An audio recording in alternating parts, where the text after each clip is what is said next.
the partnerships we've had in several states, including Washington State, Indiana, and Texas, are driven from different variables. Part of it is that they want to expand access to adult learners without incurring a recurring student or a recurring cost to state funds.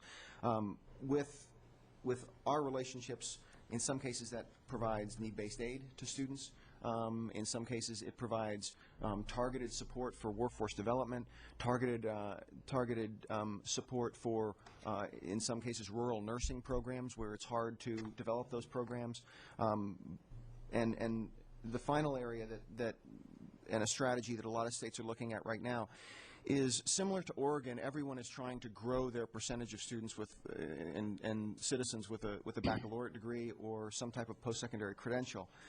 What we've looked at, and Oregon is a perfect example, is you have around 566,000, according to the Illumina Foundation, of what I would call almost degrees. Adults walking around that have some college education but have not completed their degree.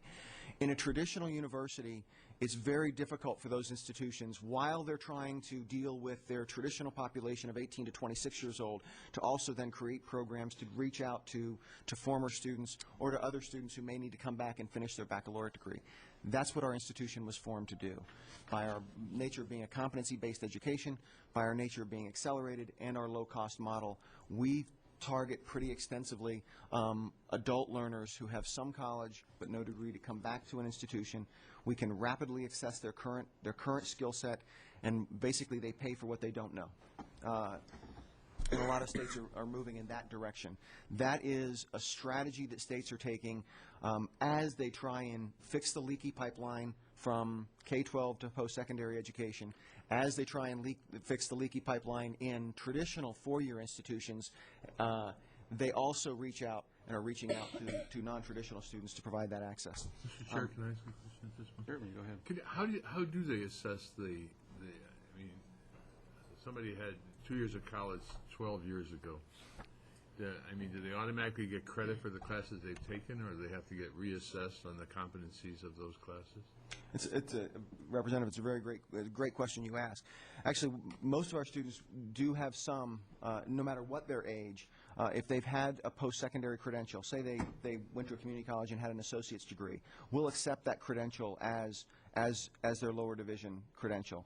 We have partnerships with community colleges. We're working on a statewide articulation agreement in Oregon right now. For students that maybe had a partial completion, say they got 30 or 40 credit hours, we'll work with them to look at what their current skill set is. But the default for all students, unless they can kind of prove their learning, is that they go through the curriculum as anyone else would and take the assessment, take the pre-assessment. If they score well enough on it, then they move forward.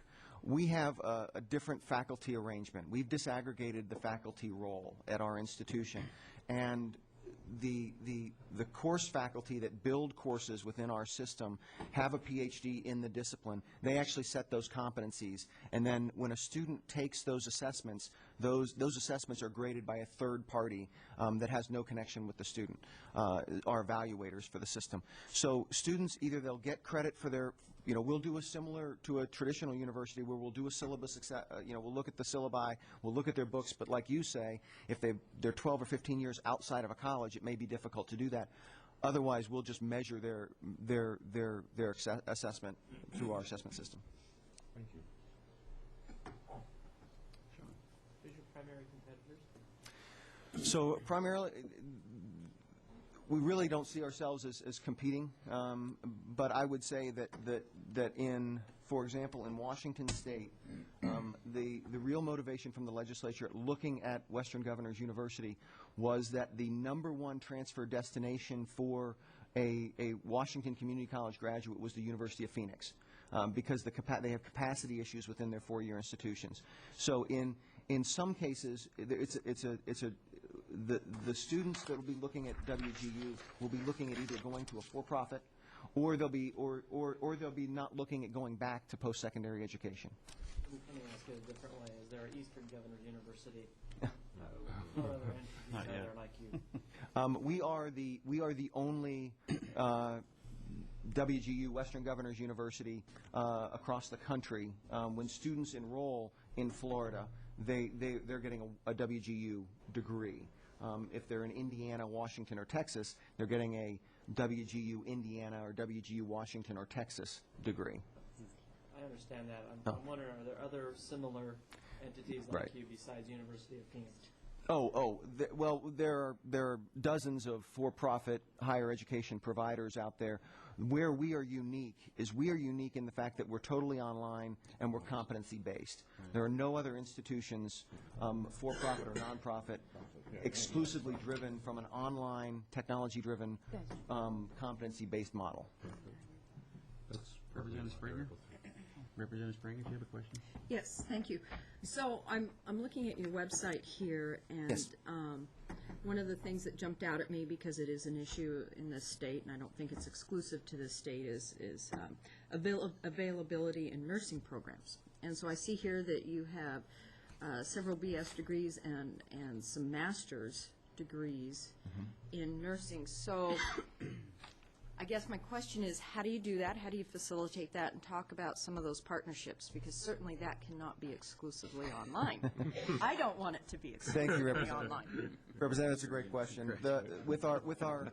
The vast majority of our nursing programs are the RN to BSN, RN or BSN to MSN type programs.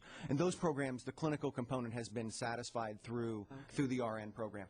We do have a couple states though, and this is a new program for us where we are doing pre-licensure nursing with it, where you earn an RN and a BSN at the same time. And what we've done in that case is that we've created an innovative model where we partner with clinical providers at regional hospitals and local hospitals to provide that clinical contact for the nursing student. The reason why it's been fairly successful in several states is because most of our students are working full time. The traditional clinical programs, labs, aren't being used and utilized at that time. So it allows for, in cases of a lot of our students, them to access the clinical lab in hours after 5, from 5 p.m. to 5 a.m. when those anything from a simulation lab to another clinical facility wouldn't be used. And the way we've created that model is we have established programs in Utah, California, Texas, and Indiana, and in Florida to kind of create these kind of programs. It's a small program, though, but it is targeted at those key areas where states come forward and say, we really have a need for expanding in nursing. In some states, they don't have that need, and we don't create those programs, but more and more nursing programs are looking at RNs to have that Bachelor of Science in Nursing or MSN so that we can get them actually into the teaching field. Thank you. Representative Harker. Thank you, Mr. Chair. What are the qualifications of the mentors? So it's a very good question. We have, and I'll Representative, I'll give you 3 different types of faculty. The student mentor who works one-on-one with a student and has that conversation with them has a master's degree in the discipline. So if I'm going through the IT program, I would have someone who has a master's degree in computer science but has also worked in the field extensively. The other faculty members are course faculty.